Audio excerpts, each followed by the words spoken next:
Ladies and gentlemen, and the misfits who refuse to stay in their lanes, welcome to the world's Mayor Experience. I'm your host, Joshua T. Berglan.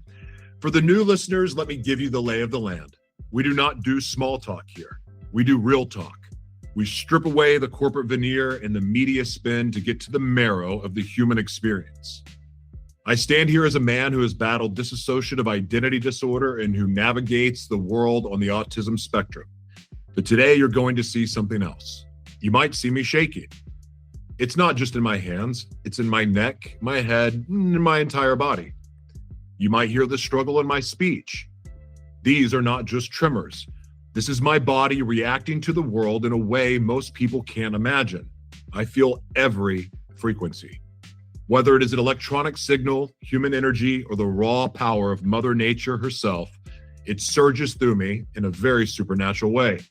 It is painful and is definitely exhausting.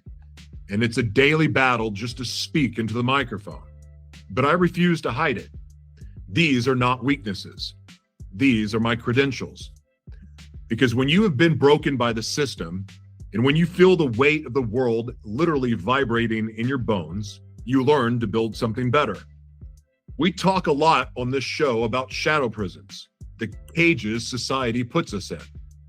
But I don't just talk about breaking out, I provide the keys.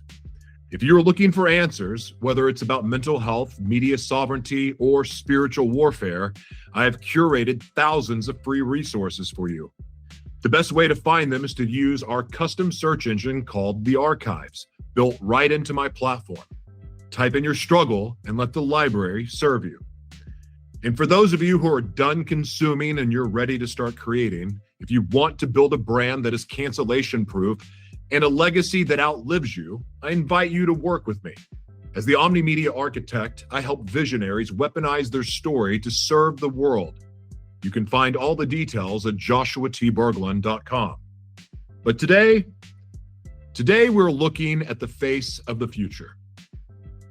We are speaking with a young man who isn't waiting for permission to change the world. He looked at his city, saw the cracks, and decided to fill them not with concrete, but with code, compassion, and a whole new paradigm. My guest today is 23 years old. In the political world, they call that inexperienced. In the real world, we call that untainted. He is the native son of Tampa, Florida, a city he has watched grow and struggle his entire life. He started as a creator, building a massive audience online as silently CEO, and founding the professional esports team Dilemma Esports. He knows how to build communities in the digital age. But when tragedy struck, when he lost his mother to lupus and saw firsthand how the systems failed her, he didn't just grieve, he mobilized. He is running for mayor of Tampa in 2027 with a platform that reads like a blueprint for a smart city with heart. He calls it Building the Tampa of Tomorrow Today. He is fighting for access over authority, people over portfolios, mobility over mayhem, safety over sound bites, even though those are really great sound bites. He won't use AI to fix traffic, tax vacant luxury condos to house the poor, and turn city government into an app on your phone. He is facing an uphill battle against the political machine, but he has the one thing the machine fears most, a vision that actually makes sense to the people. He was named one of the top 25 entrepreneurs under 25 by the Tampa Bay Times and most influential CEO of the year. Now he wants to be the CEO of his city. Ladies and gentlemen, however else you identify, please help me welcome the candidate who is redefining what leadership looks like, Mr. Alan Henderson. Alan? Wow. World's Mayor Experience. How you doing, my friend? I am doing so well, and thank you for such a thoughtful introduction. How are you? I am excited to interview you for sure. I love your vision. It is disruptive in every sense of the word. It's shocking to read what you're about and what you stand for, not from a place of offense, but of inspiration. because it takes guts to do what you do and to do what you're trying to do and doing what you will do. I'm inspired by you, and I feel absolutely honored to have you here today. Wow. Well, thank you very much. And believe me, the pleasure is all mine. I'm really excited. Well, Alan, before we talk about AI traffic lights and affordable housing, I have to ask you the question that sets the entire frequency for this broadcast. What are you grateful for today and why? That's a good question. I'd say lately, I've been extremely grateful for opportunities like this one and for a city that has been open to giving me the space to put my ideas out there, because I really do care about how we grow and how we make progress for the people who live here. And so, coming out of kind of nowhere without a massive political background, but a background that I think is respectable and competitive in this race, I just feel blessed that age hasn't been an inhibiting factor, race hasn't been an inhibiting factor to people taking my ideas seriously. And I really do appreciate that. Well, they're great ideas. They should absolutely be taken seriously. Now, you've built an empire in esports with Dilemma Esports. Gamers are problem solvers. They optimize, they strategize, and they hate lag. How does the gamer mindset translate to running a city? Is city government just a massive, buggy operating system that needs a patch? It can definitely feel that way sometimes. Notably, I'm actually a pretty bad gamer myself, but I fell in love with the business side of esports pretty early. I liken esports a lot to politics, actually, in that, part of it, you have a brand or a narrative that you're trying to support, but then also that you have so many different interests that you're trying to weigh at the same time. The players have a certain standard they want to keep and perform to. Coaches have responsibilities, marketers on the team, and then not aside from the actual business of it all, managing the budgets, travel logistics, etc. And so I realized a lot of those skills carried over pretty well with running a campaign, in that you're not just trying to, get your name out there and reach more people, but you're also trying to tell a compelling story, a compelling narrative, with the hope that people buy into it and they want to support you and they want to see the underdog win. I dig it.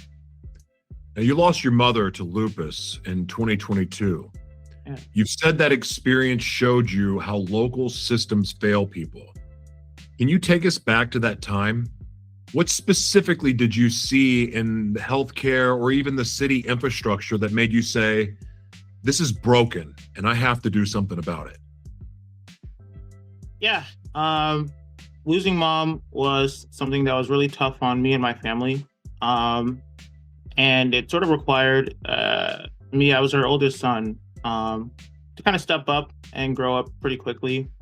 I think the major takeaway that I have from that whole experience was just really feeling powerless, I suppose, against a system that is just way bigger than you, powerless against things that are out of your control.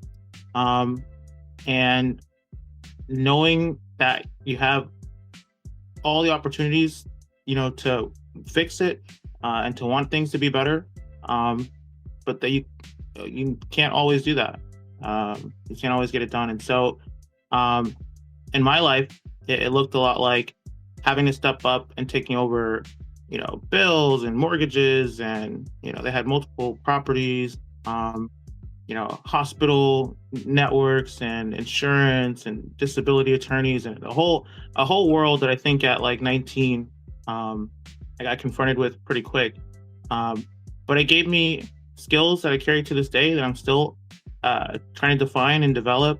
It gave me a sense of resilience, and just this drive that it gave me, I would say, ultimately the ability to recognize that there are a lot of people who feel powerless against things that are out of their control. And our city government doesn't have to be one of them. And so I want to return Tampa back to its people, to put government back in their hands, so it's less of an obstacle and more of an asset in their lives, and helping them achieve their dreams. And so that's what's been driving me. That's what's been fueling me this entire campaign. And I'm hoping to build something that Mom can be proud of, and the city as well. You're 23. The establishment. I have to know. I actually turned 25 just about 3 days ago. Yeah, just about. Just so it's clear. My apologies. No worries. I'm so sorry that I did not catch that. I'm sorry. Well, you're 25. No. Yes, sir. the establishment is going to use. I'm actually now really happy that you're not 23 because they're going to use being 25 against you too. Yeah, so they're going to say you're too young to understand how the world really works. What is your rebuttal? What does a 25-year-old see that a 60-year-old career politician is blind to? Yeah, that's a good question. I would say a lot of my age is rooted in sort of seeing opportunities, where other people see problems and challenges. I'm really motivated by this type of work. I live and eat and breathe the complexity of it all, and I care about the results. I took an internship at McKinsey, and one of the sort of ideas that they tried to drive home is this idea of getting rid of an expert mentality. Basically, you can sum it up as saying, if you're the smartest person in the room, then you're probably in the wrong room, right? And this idea that if you're doing things a certain type of way, or you've been doing them a certain type of way, that automatically is the best way to do it.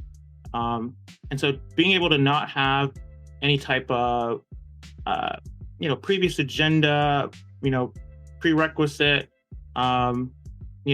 standards that I'm trying to force on, our city, I think has given me the space to really just listen to what the residents want, listen to their concerns, and try to translate it into policy that actually gets things done. And I think that when I look at the mayor's role, I kind of think about it oftentimes as like, too young for what? Like, I mean, a lot of the actual role is, you're managing relationships with stakeholders, you're pulling together people to take ideas off of paper. And in so many ways, the mayor's role ends up being less the specialist and more of the generalist, right? And so I say it as, you got to know a little bit about a lot of things, but if you do, and you're willing to listen to the experts around you, and above all, the residents' experience and their concerns, then I can absolutely do the job. And I think we're prepared to do that on day one. A mayor should be the ultimate facilitator. It's the ability to see people in their areas of greatness and then position them in a collaborative way so they can go on and solve some of the world's or cities or communities' biggest problems. Absolutely. And so you're right, being a generalist, you can't, if you're a specialist or an expert, you're probably not going to have that kind of vision. A generalist at least gives you the ability of, all the different roles. So then it helps you know who to place in those roles. You still need to know how to use them or do them. It's like with me. I know every form of media from idea to distribution and monetization. Every metaverse, whether it's audio, video, print, you name it, metaverse, VR. I know idea to monetization, every bit of it. But I'm a generalist. There's far better editors than me. There's far better book publishers than me. There's better everything in media than me. Sure. But when it comes to understanding every role and how to use it strategically, there's no one better in the world than me. That's why I've written the blueprints I've written. It's why I get to do what I get to do. But I'm a generalist. I'm not an expert. So I really love how you answered that question so much. I appreciate it. Now, you want to create CitySync, which I think is a brilliant idea, A digital hub for everything from potholes to voting records. This sounds amazing, but government tech is notoriously awful. How do you ensure this doesn't become another failed, expensive website? How do you bring Silicon Valley efficiency to City Hall? Yeah, that is a great question. And I think a lot of my sort of background adjacency to the tech world is really helpful in this, because I kind of know what KPIs to aim for and how to not get scammed, right? I think is a big deal. And it kind of also goes back to, the opportunity and being a younger candidate. This is a technology that we use every single day. And I know like the back of my hand in so many ways. And so on top of that, we have the benefit of hindsight, looking at other cities who have launched projects that couldn't scale, or maybe ran deficits and just didn't actually meet the end goals of the community. But the way I see it is, it's pretty clear technology, artificial intelligence, data in general is the way certainly our country, if not the world, is moving. And I don't think Tampa has to be sort of complicit and waiting for those opportunities when they're already here today. And so our idea for CitySync is to take some of the data we are presumably already collecting, but just activate it and make it resident facing in a way so that the people can use it and it's not siloed in individual departments. And so on the simple level, it's doing things like transcript analysis from city council meetings, so we can know what they're working on at one given time, but also internally having transcripts for every single department meeting so we can sync them up and find opportunities and bottlenecks. I also think of the convenience side for residents. If you can track your Uber Eats order, right, maybe you should be able to see when the next garbage truck is coming to pick up your can, or where the buses are on a schedule. And so a lot of this tech already exists and performs really well. And it's just about, can we position it in a way so it's actually useful to the population? And then as far as making sure it doesn't, we don't scale anything that doesn't work, kind of a core philosophy of mine that's served me pretty well is basically twofold. One, under promise and over deliver, right? That usually ends up pretty good. And two, don't put all of your eggs in one basket, right? And so I want to run Tampa not like a corporate bureaucracy, but like a startup. And part of what that means for me is continuously trying to prove value. And so if the model or the idea we have initially, doesn't work, it doesn't meet the performance, metrics that we're aiming for, then I'm not someone that's going to sit on it and just keep throwing money at it.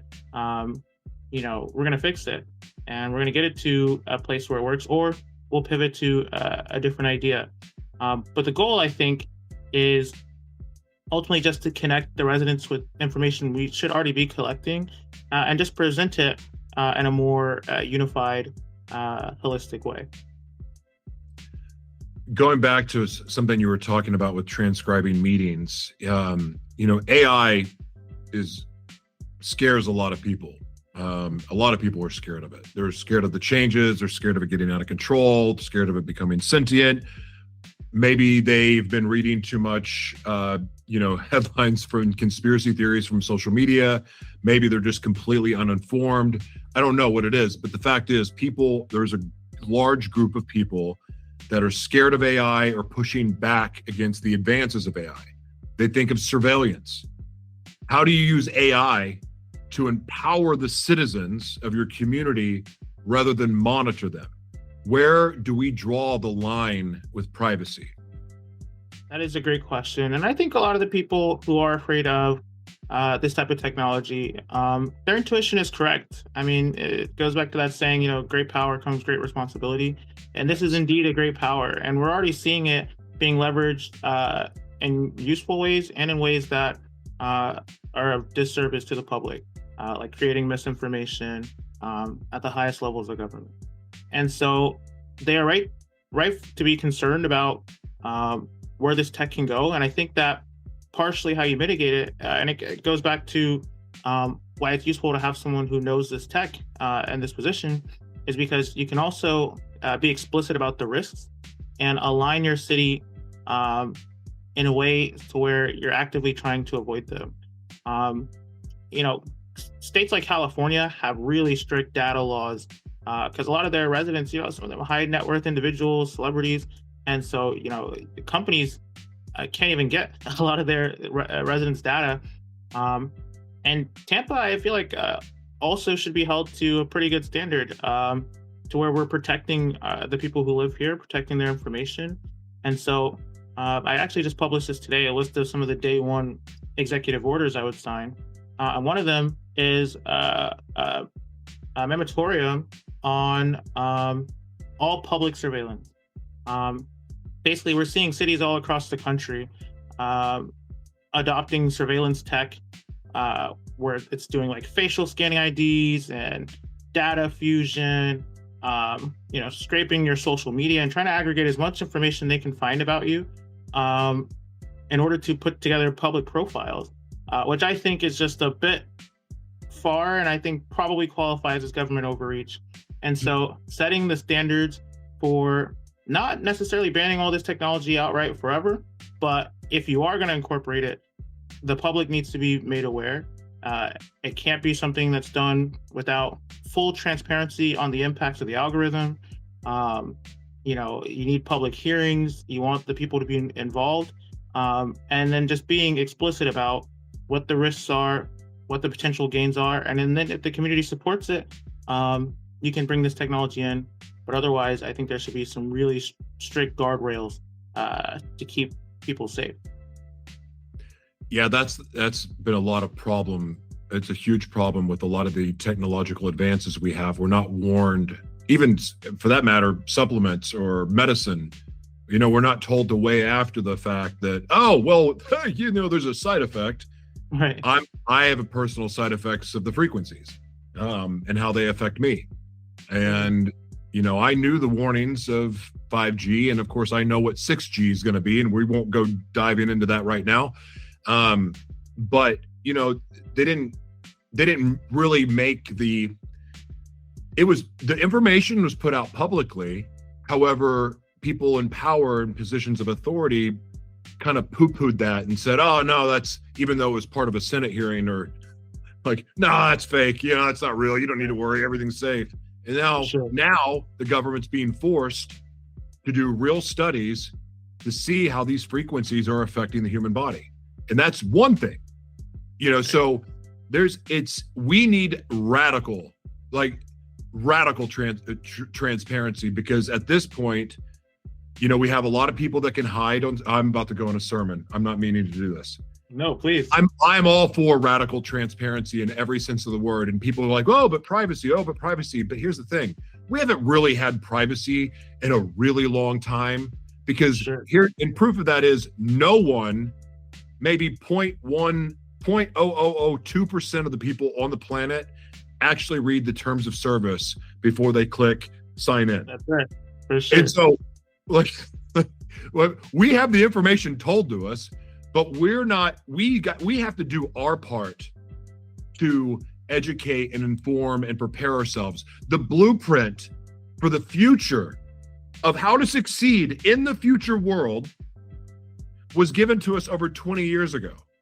And yet we have 80% of the world not prepared for the changes coming. And that came directly from the UN. 80% of the world is not ready for the world to come.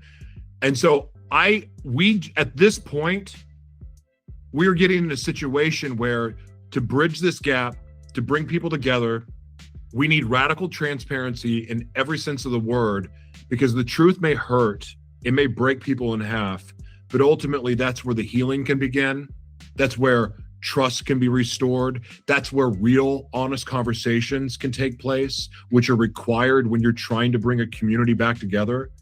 So I'm all for radical transparency. And I used to be one of those people that had a bunch of secrets that was like, I need a clone to hide behind, and I need all the firewalls and everything. Now, like, I'm all for transparency, just from the simple fact of it's freedom for me, but also I would like to know how to navigate this new world in a way that navigate it safely and also be educated of the risk, the potential risk, and have honest conversations around that so we can bring real solutions.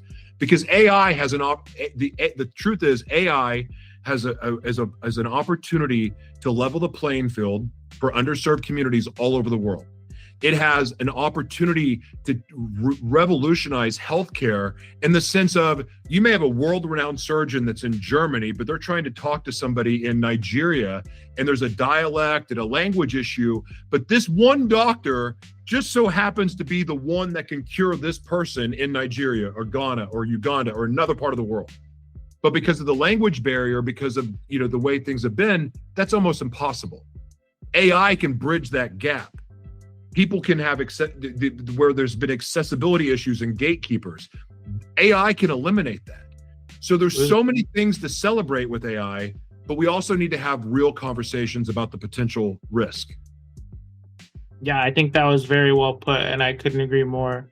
A big part of our platform is, and kind of to your point, not just making these things transparent, but really leaning into making them accessible for who we want to serve. And for us, that's the residents. That's who the end user is.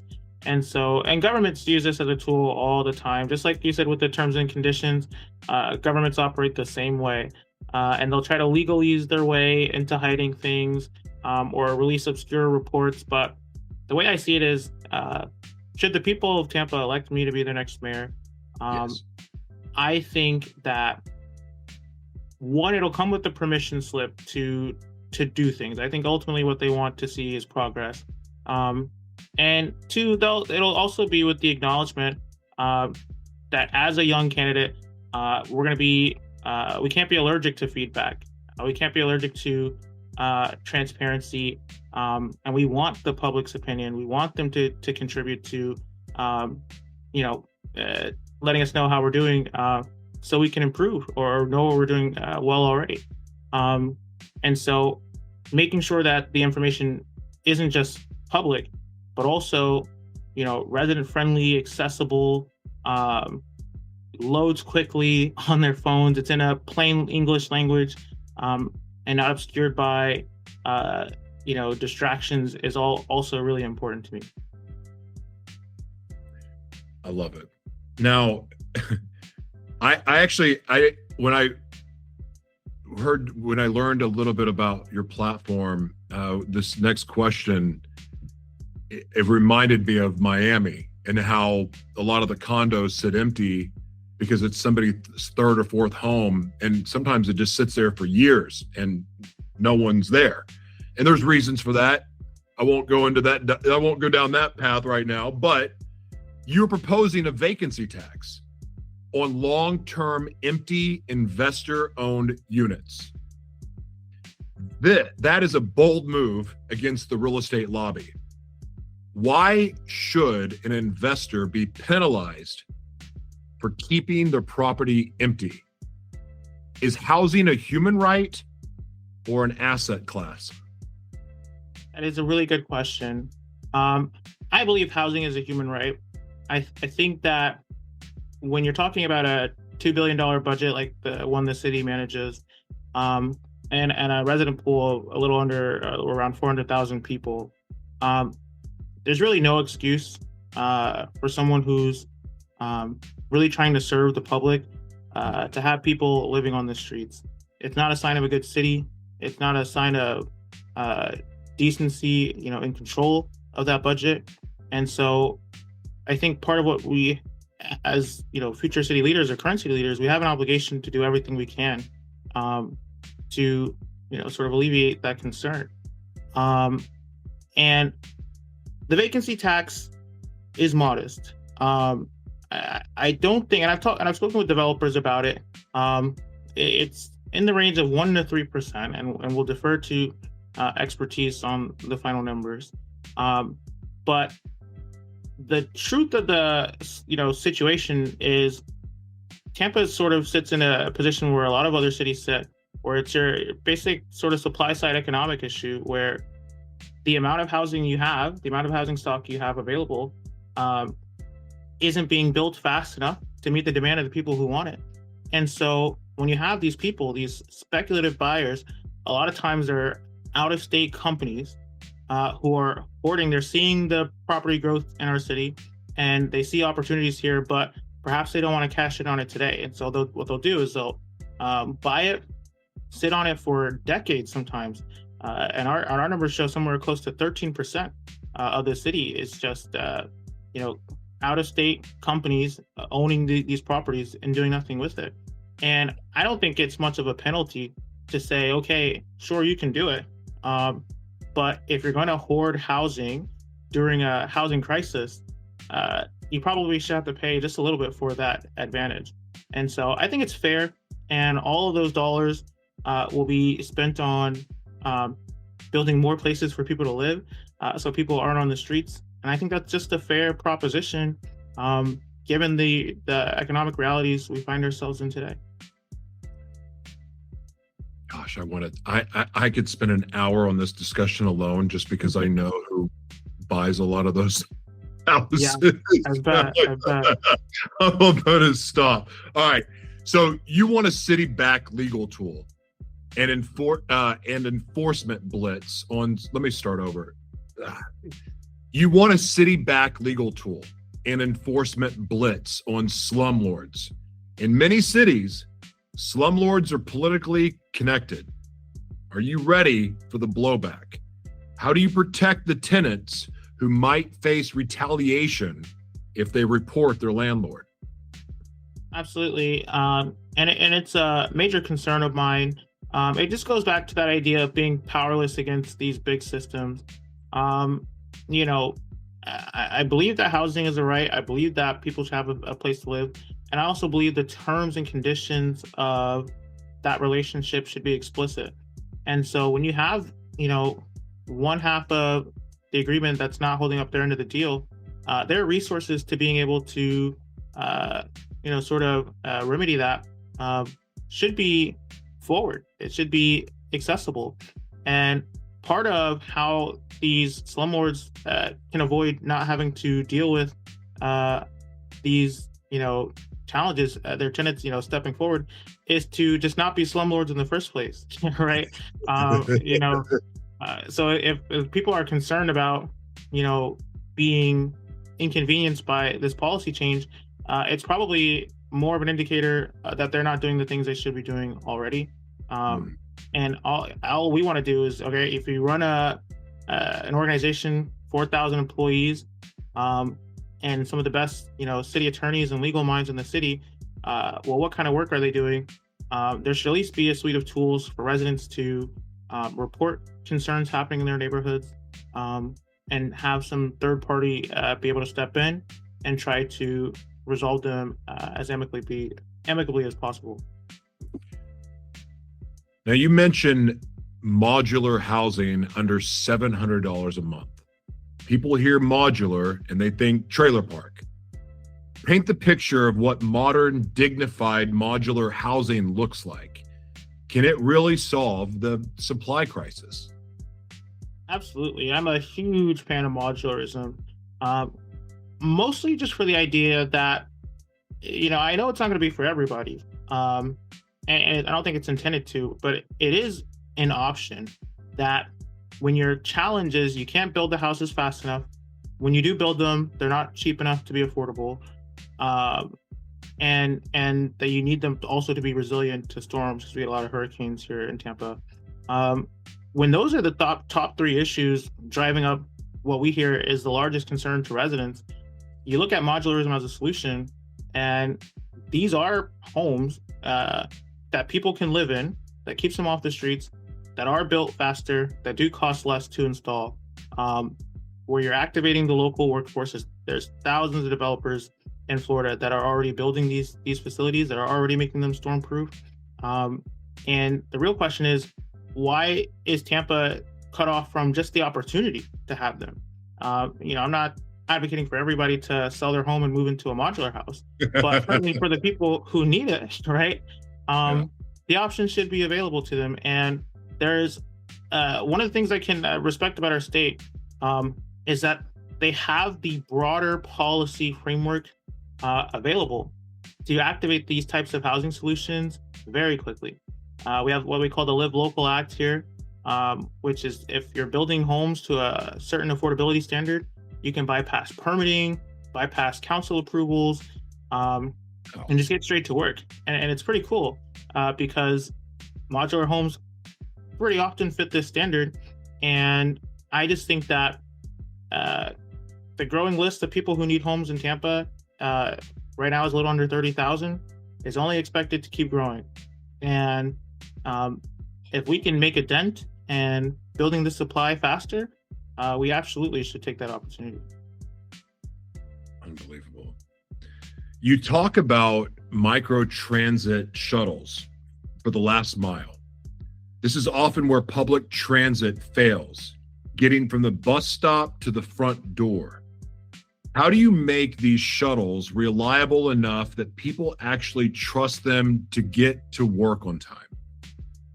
That's a good question. And our goal with microtransit is to basically supplement the main bus system and so to reduce some of the strain on it and just to start thinking about what are the most repetitive routes that people take in Tampa. So we can give them an option that's a little bit more convenient. It's in addition to other modality upgrades that we want to make. Like I also want to see people, do more ride shares, because we have this program we call Dash that we can expand. Right now, it's only in downtown. We can expand it citywide, and people can get much cheaper Ubers. Or adding bike locks to the bus stations, because if you ride your bike to a bus stop and you want to leave it there so you can take the bus to somewhere else, you probably want it to be safe. Just simple upgrades like this that I think working together will make options other than driving just a little bit more compelling. And so I think micro shuttles fit into that agenda pretty well. We would pilot it neighborhood level, pilot it small before we scale it, but I can already see things like bringing people from a super large parking garage we have to like Emily, or now they call it the Benchmark, but to our arena downtown, or college students from USF going back and forth into the city core. Just routine trips like this, that if we can get a predictable, reliable, safe, attractive route going, I have a feeling that a lot of residents will benefit from that type of system being created. This could be just me, but I don't like to drive. I mean, I get, hey, it's freedom and you can just hop in your car and go whenever you want. Right. But like, I lived in LA for a long time, and I've lived in South Florida. I've lived in a lot of different places. Sitting in traffic sucks. Oh, yeah. I like the option of being able to walk. I lived in downtown Minneapolis. I would know what it's like to walk downtown when it's negative 20 outside. Okay. It's not that awful. It's really not, and then one of my favorite things ever to do in bigger cities, LA specifically, ride sharing is fun. When you share an Uber and you never know who you're going to meet. Right. I like people, although people physically cause me pain now, but I'm going to heal eventually. That said, I like being around people. I like being in community. I like walking and seeing people and the energy of a bustling city that uses local transport or public transportation. I like that. I'm not saying that's for everybody, and having a car is also awesome. I'm not saying it's not, but having the option to be able to use public transportation in the city, it creates so many cool experiences, and it keeps you connected to the people around you. You get in your car, you drive an hour, you do your commute, whatever it is, like you're isolated from the rest of the world. When that happens, unless if you're texting on your phone, which I don't recommend, but I enjoy that. And a lot of people are very resistant to that change alone.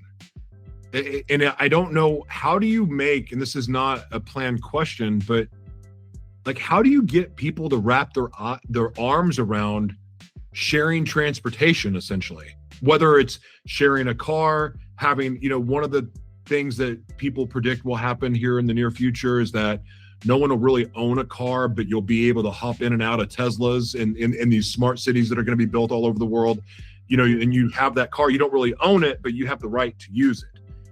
How do you get people to wrap their head around that are all about they complain about their car payment, and they complain about the gas prices, and they complain about how much it costs to fix a windshield, but they don't want to give up their car.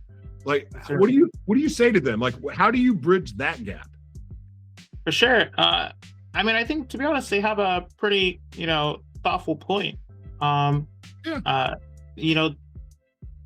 I also agree. I think that the human connection of it is important.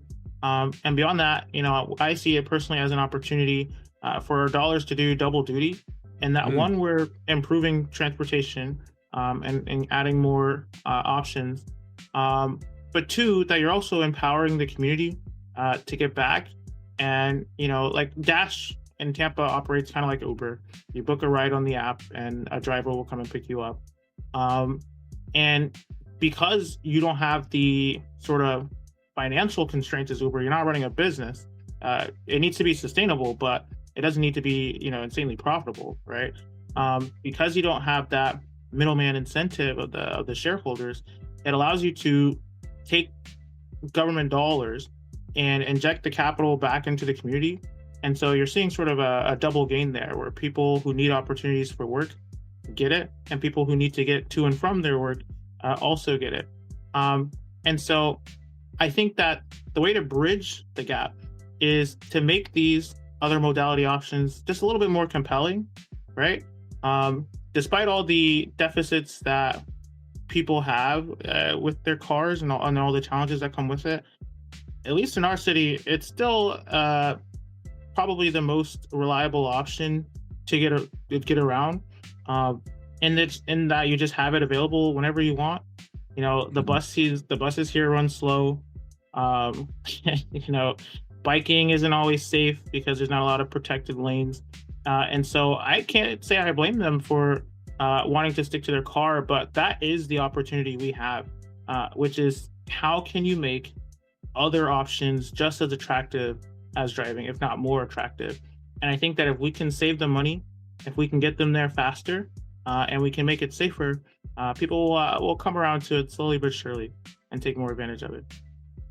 Yeah, I think so too. Because it's really not as bad as people make it out to be. It's not. Not even close. Not even close. Now, you want to invest in wellness, not just reaction. You talk about mental health response teams and youth programs. Critics will say, we need more cops, not therapists. What is the data that proves prevention is better than punishment? That is a great question. Well, for one, I also do believe in hiring more police because I do ultimately want the city to be safe. But also, when you bring on more police officers, you have to also think about how you can elevate the standard of engagement that they bring to the city. Tampa PD's explicit mission is to build trust with its community. And I'll be honest, lately, I feel like they've been sort of neglecting it, or at least deviating from it in some of the recent decisions they've been making. And so, part of how you build trust is by knowing the appropriate response for a particular circumstance and making sure that you have the resources available to address it, thoughtfully, to address it effectively, more importantly. And so, punishing crime is great, but what's even better than that is making sure there's no crime that happened in the first place. And so being proactive in preventing it by understanding who are the most likely offenders. And in our city, it's typically young people, right? And thinking about, okay, well, what are the conditions that create this type of crime? Why do kids get involved in theft? Why do kids feel inclined to assault people? And if you can, leverage that information correctly, you can put in place incentive structures that sort of stop people from wanting to engage in those behaviors in the first place. Mm-hmm. And so I think it's just, I just think that's the responsibility and opportunity that we have, is to be preventing, these crime patterns, to measure it very carefully and do everything we can to prevent more victims being created. It your answer reminds me, and this is probably a strange example, but I was watching this show called Mind Hunters on Netflix, and it's based in the 70s. This is right before the term serial killer was an actual term. See, but the way the FBI went about their investigations and the way that they profiled or tried to solve crimes, that's right when it evolved, because the nature of crime changed. And this is again a wild example, but as times change, people change. As their environments change, we have different nuances, like dissociative conditions are more common than ever. Neurodivergency is more common than ever, or at least it's recognized. And so now that we are aware of these things, the way that we communicate, the way that those different brains understand and think and communicate are different. So things are changing, and we have to modify the way that we go about things. And I'm all for justice, but restorative justice matters too. Like, I'm somebody at one point in my life that should have been thrown underneath the prison, if not set on fire and burned under the prison. But I had an opportunity to rehabilitate my life and to do something with it. When the odds were stacked against me to do so, I've been able to do it. And so I believe in, again, restorative justice. I believe in providing proper health care, but part of the thing that fuels my very mission initially, because I'm blessed to work with a lot of different communities around the world that fall into the underserved category. But for me, it originally started with troubled youth, because I was that troubled kid that was afraid to tell the truth, and I was afraid to talk about the things that were happening to me. And therefore, the consequences of keeping that silent and lying for my perpetrators and lying for my abusers and then lying just to protect my own secrets, like the damage that caused and the ripple effect. It wasn't just the people that I hurt and affected. Well, the way that I hurt and affected them spiraled into the people that were in their life that maybe I didn't even know. And they create these ripple effects.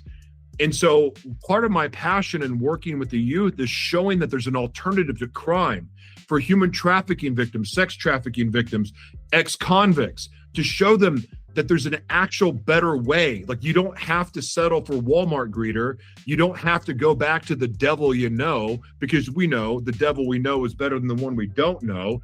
And no one, when you try to turn your life around and you try to turn away from addiction or whatever your pain is, like, it's tough. It's a tough road, and you can't see that there's actually truly a way out. You do most of it in faith. But when you've never had an example of what success looks like, that becomes even harder. So changing our mindset and bringing counselors and different types of therapists, and even just changing the way that we work with kids, it matters. We have to evolve, because we're dealing with different problems now. Kids didn't have access to pornography the way they do now. When I was growing up, it was much more difficult to find a Playboy. Now you can find some of the filthiest, most rotten things ever that no person should see, regardless of your perversion. It's all right there on your phone, and sometimes it pops up, and so there's different things, there's different monsters to fight, there's different battles to fight, so we have to evolve. So one of the things I want to ask you, and I'm all for what you talk about with what you just said with the police and therapists, but one of the things that I love, because this is a major source of trauma in inner cities and underserved communities, is the behavior of police. And you are proposing to use AI to flag both misconduct and commendable behavior in the police force. Police unions are powerful. I mean, they're a mafia, essentially. They're that powerful. How do you get them on board with this level of transparency? How do you build trust between the community and the badge? That is an incredible question. And let me start by saying I think that you're, we share that commitment to wanting to work with underserved communities, and especially kids, to see them do better and to give them all the opportunities available for them to, live a fulfilling life. And so I empathize with that a lot. Police accountability is incredibly important if your mission is going to be to build trust. And right now, I'll give them credit. Tampa does currently have the tool suite in place in order to activate some of the proposals that I'm running on. So, for example, they use what they call these Axon body cams, and I don't mean to be so technical, but this is what they're using. They use these Axon body cams that are already providing real-time artificial intelligence analysis of active crime scenes. It has an earpiece connected, so the officers could ask policy questions about the law, and it's transcribing the conversation. It has the background call details, and so it's basically giving them a blueprint for how to do things correctly. All I want to do is flag, well, when they deviate from that blueprint, if we have all the tools in place to recognize it, we should at least talk about it, right? And so Tampa PD should know that I'm going to have their back. We're going to build the trust with the community together. But it means holding each other accountable to a high standard. And it starts from the police chief down. And so the next mayor will have more than likely an opportunity to select a new police chief. And I want that process to be public. I want the chief to be accountable to the people. And I want him or her to have the shared commitment of wanting to improve officer standards and officer quality and community engagement. And so this is modern tech that enables it. I'm willing to negotiate with the police unions. They should share the same goals, presumably, as we do. So, there are ways to get there without, an iron fist. But absolutely, this tech is available. Cities are already using it. And I don't think Tampa should be limited from those opportunities. One of the things that's really sticking out about you to me is that I don't know your political party. Your answers are so common sense. They're an understanding of the world in reality. I mean, sure, you're proposing some very radical changes, but these changes are not so radical when you understand the technology that is not only already implemented that we have access to, but the technology that's coming. Absolutely. So your ideas are very practical for the new world. Very modern, fresh ideas. Love them. They're practical because, again, your awareness of technology and AI definitely helps you have this vision. But the part that I love the most, you're not trying to kick out the police. You're not trying to go to one extreme or the other. You are building a bridge between multiple political parties. Like I probably am closer to a technocrat than I am anything, which I'm not really politically inclined, but you've got a nice balance of what some would call a liberal. You have some very conservative approaches too, and you have some technocratic views too, but they all come together in this wonderfully complementary, common sense approach to solving problems. I dig it. And I don't know if this is even a real question, but where did your political ideology come from? That's a good question, actually. And I appreciate you saying that. I think a lot of it just came from personal experiences and conversations I've had with residents.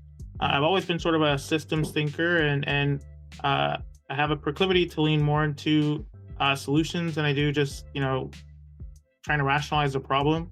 And so, when I think about these changes, it's funny that you said it's radical, some of them, because I often think about it as like, it would be radical to not do these things, I agree.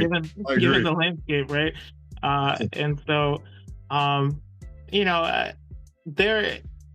ultimately just want to be a really thoughtful steward of what we would inherit.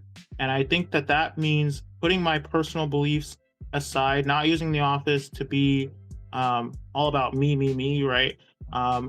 But focus on the collective, trying to hone in on policies that we can agree on. I think we just come back from years and years of so much divisiveness and trying to pull people apart, that if you had a candidate that was just trying to be thoughtful about what you say, thoughtful about how your words can impact others, and trying to be explicit about wanting to find consensus and being a bridge builder, that would be a useful thing to have in 2027. I dig it. I'm called the world's mayor, and if I gave you the power to enact one global law regarding smart cities, a standard every city on earth had to meet, that you were going to model out of Tampa, what would that law be? That is a very great question. I want to think about for a bit. I think almost certainly it would have something to do with civil liberties and data protection. Just establishing the ethical guardrails for this technology. So whatever the impacts of it are, it's not happening in the dark. I really think there are a lot of opportunities for technology to scale efficiency and to create meaningful progress and meaningful change in the lives of residents. But I know that technology isn't for everybody. My parents, my dad in particular, isn't a big, tech guy, right? They've always thought it's kind of big brother looking over everything. And I can't say I blame them. We're coming from two different generations. And so whether or not cities decide to lean into the tech opportunities will be up to the residents to choose. But if they do, I think it should be really, really clear what the rules of engagement are, so that there are no surprises and nobody's being taken advantage of. Beautiful. Now, there's a 19-year-old listening right now who is angry at the world, but feels powerless. They think voting doesn't matter. What do you say to them to get them to join #Team Tampa? Ooh, okay. I would tell them, look, I get it. I get it. Believe me. When you look at the way the world is trending, when you look at the decisions people are making, the landscape that by the time they're in their 30s, they'll have to deal with. I can understand why they would be disenchanted with politics, disenchanted with their community, and get disenchanted with getting involved.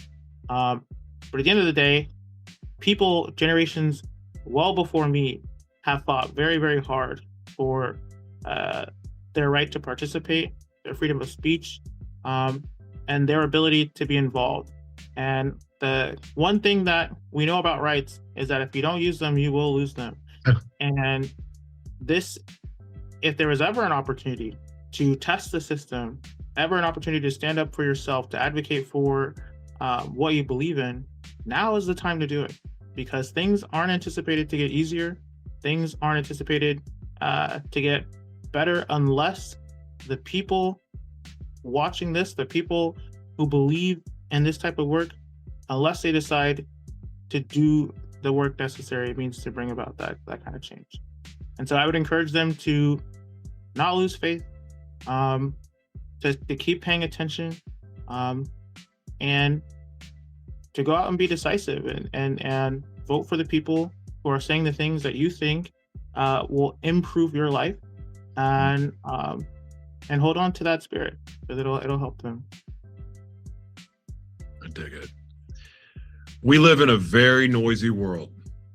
If you could leave the audience with one raw, unfiltered truth about the state of our cities, something the current politicians are afraid to say, what is it? Okay. Well, I think a real truth that people don't readily speak about is the lack of expertise that exists in our broader government. And I'm not talking about the specialists, but I am talking about the egos that run a lot of municipalities, that are afraid to be wrong, that are afraid to get feedback, that are afraid to challenge traditional thinking, or not push the status quo for whatever reasons. And it's so prevalent. I can't tell you the amount of times where you have so many missed opportunities because people are talking past each other, because politics has crept into what should be kind of a routine civil work that people should agree on. If everybody has the goals of fixing all the potholes or roads in their city, right? If that's a shared benefit that the people have, you would imagine that there wouldn't be so many roadblocks to actually getting it done. But when you look in with a magnifying glass at some of these, things that are inhibiting progress, it oftentimes comes down to people. It oftentimes comes down to, special interests, personal interests that exceed what should be the primary interest, which is serving the residents. And so I think that what would serve the public a lot of good going forward is to really start thinking about their elected officials on a personal level, and trying to find people who are authentic, right? Who maybe don't have ties to broader agendas or, super PAC money or, any of these things. And just looking at, maybe you don't need the politician who has 100 decades of government, trying to frame that as a benefit. When you have a teacher, when you have someone who's lived in the trenches, who's lived in and seen the community's gains and its deficits up close in person, I think that's the kind of person that you want to have advocating on your behalf going forward. Oh, so good. So good. Henderson for Tampa.org, everybody. If you're in Tampa, vote for future Mayor Henderson here. I have chills. I am so I almost want to move to Tampa just so I can vote for you. Come on there. But I will say it's packed. It's packed. You're more than invited. I love Florida. I think my next stop is Africa, but that's another conversation. Now, paint a picture for us, Alan. It's 2030. Okay. You are 3 years into your term. The Tampa of tomorrow is here. What does a Tuesday morning look like for a single mother living in your city? How is her life different? That's a good question. That's a great question. I think if you're a single mom in Tampa in the year 2030, I want my administration to be defined by opportunities and access. So one, if you need childcare on the weekends, part of our proposals is to leverage existing city facilities that we have today and build a network of caretakers and the relationships and the safety protocols so that if you want to go drop your kid off for the weekend and take time for yourself, you can trust that you have that opportunity available and it'll be safe and it'll be effective.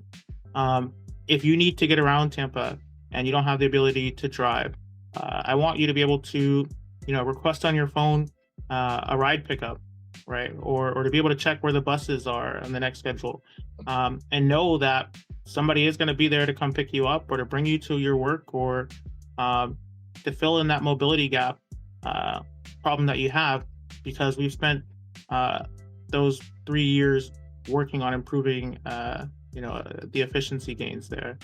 I want that if an emergency happens and you have to call 911, I want them to have record-breaking response times, like response times we could be proud of, so that you don't have to worry about safety concerns. Or if an ambulance shows up, it's not going to break down in your driveway. I qualify all of these changes as simple but significant, and they're changes that take Tampa away from not just being a great place to be, but a really incredible place to live, an incredible place to build your families, to pursue the full extent of your dreams, to have a kid, to go build great relationships, to do everything that you want to, within the scope of the law, to live a fulfilling life. And I ask people if that's a vision that you share with me, then I would hope you vote for me. I would hope you at least check out our proposals and see if they resonate, because I think that if we can scale opportunities like this, we'll help a lot of people. I dig it. And it would be great to see Baker Mayfield bring a Super Bowl to the Tampa Bay Buccaneers. Absolutely. Let's do it again. Big Baker fan. All right. Mr. Henderson, I'm rooting for you in every sense of the word. I can't wait to follow your journey, to see what you do over the next few years, what you do. I mean, I admire your vision. I admire the courage that it takes to even run for office. It's not like you're running for high school class president. I mean, you're running for freaking mayor of a major city, Sure. but yet you're bringing ideas that can be duplicated to any city and work. And I have just a ton of respect for you. I'd like to give you the final word, meaning I'm done talking after this. I would like for you to plug your website, social media, anything that you want to plug. But then if there's anything on your heart to share, anything at all, share it. The floor is yours. Wow.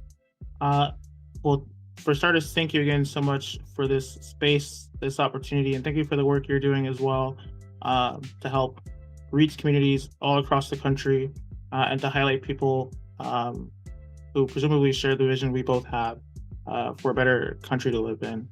I'm someone who was born in Tampa, and I often qualify my life as being fortunate enough to see both sides of our city. I've seen all the great things that come with success here, you know, the happy hours and the rooftop bars and the sunsets that are amazing. And I get it. And I know our city is brochure ready. It's very marketable, and it's a great place to be. But I've also seen up close the very real challenges that a lot of residents face that keep them from being able to experience that half of the city.